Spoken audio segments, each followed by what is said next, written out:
Next project is another collage project that deals with 3 different types of media. Remember, media is what you use to create with, whether you use charcoal, pastels, color pencils, clay, whatever it may be to create your work of art. So today for your piece, we're going to be working with 2 different types of papers, and you're going to be choosing 3 different medias. So the first part of the project, you have to build your picture, decide what you want to do, have some color in it, because you're going to be using a lot of color, unless you are doing like all grayscale, which could be like ink, it could be a ballpoint pen, charcoal, pencils, paint, anything that is in gray or neutral scale if you're going to stick with that. But I suggest that you try a wide range of media from, like, I'm going to use on mine. I'm going to use colored pencils. I'm going to use watercolors and charcoal. So those are the 3 media that I'm going to use for my area. Once I have my picture selected, I have a duck drawn on here. I need to create my background piece. I suggest that you use completely opposite types of papers. First, you're going to have white paper with nothing on it. I'm just using recycled. So you can use something with nothing on it. You'll probably take a glue stick, and I suggest when you use newspaper, no pictures, no color, so it'll alter.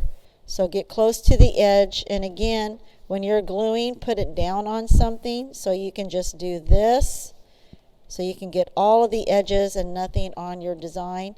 Randomly place them. You want to make sure it's smooth, get all of your area down, so rub it good. And then do 3 of those. Maybe this is just a paper sack that I got from the grocery store. So you want to kind of rip and tear and kind of lay things down on your design and come up with your arrangement. So that overlaps too much. Kind of come up with a design. Okay, say I like that, so then I'm going to start gluing everything down. So I would glue this down, overlap, glue that down, say my background is finished. So I have it all glued and it's ready to go. I would wait at least a day before you do anything, but save some of the extra papers though. So my design is all glued and I have it sketched out. Now I have to figure out what area is best for my media. So my white paper, I have newspaper and brown paper sack. So what's going to work best in an area? And that's why you want to save extras, because like I said, I was going to use watercolor in an area. So I'm just going to grab my extra right here and see how well the colors go down. So I'm just going to pick out a color, a green. And since it's a dark paper, I might want to put some colors down, test strip it with all the colors that I see. And there's some blue in the picture that I'll be using eventually.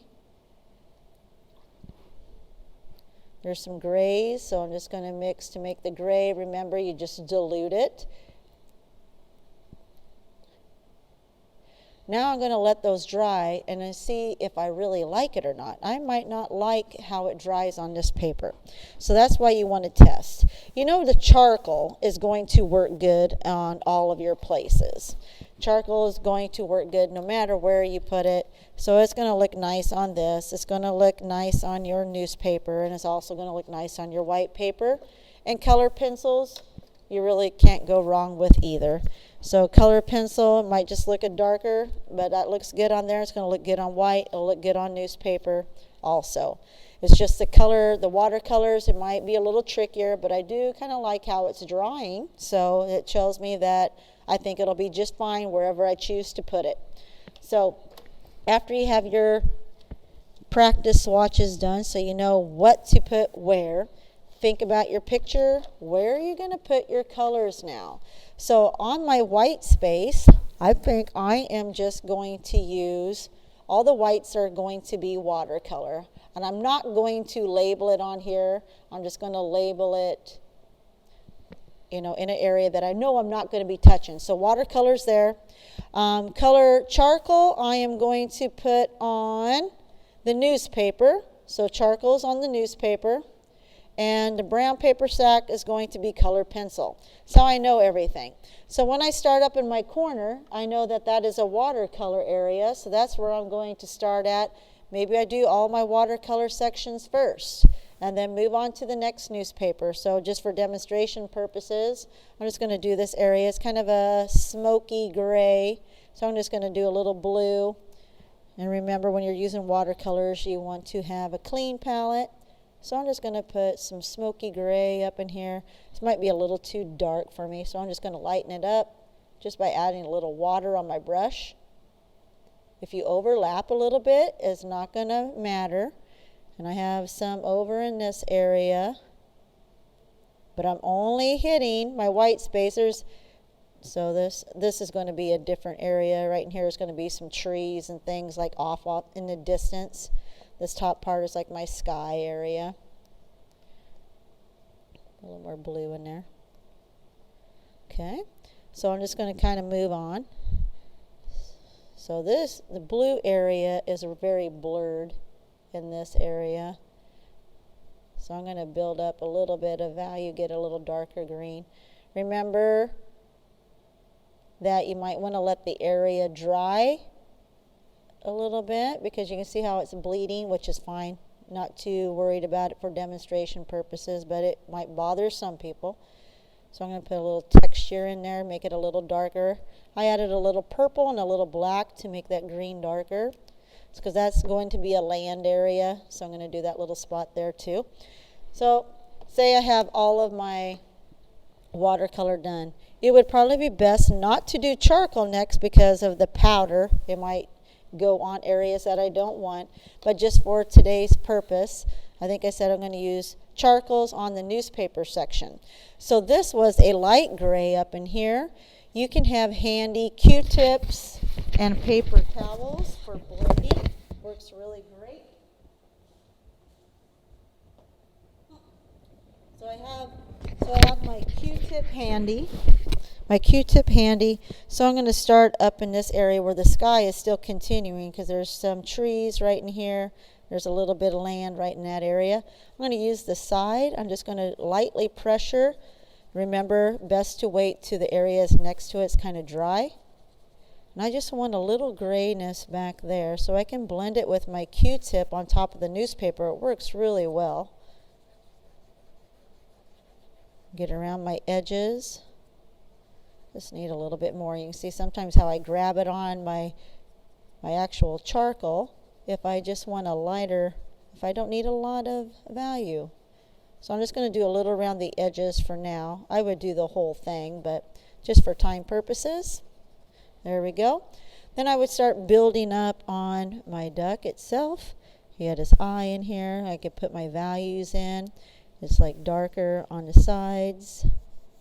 So I'm just going to get my sketch back in so I can see it a little better. And you can see it a little better. So we have some value in here. So it's light. It's a little darker on the edges.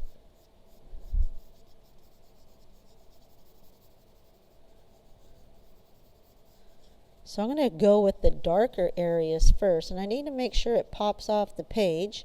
There's like a dark shadow in this area, of course, on his nose, and around the corner where he tucks in his neck in that area. Then I think I'll take my Q-tip and just kind of softly tap. I don't want it too dark in here, but I want a little bit of value. So I'm going to tap and pull. I always save my Q-tips, even if it has a dirty side, because I might be able to utilize the powder that is on here later. If it gets in your way, just wipe it off. And now see, I can just tap a little bit because I want the lightest part is actually of the newspaper is going to be the value for the lightest section in my duck. So I don't want to cover that all up. And the eye, of course, is a lot darker than that, but I'm going to save a little reflective area in the middle so it looks like he is looking at me. So right there.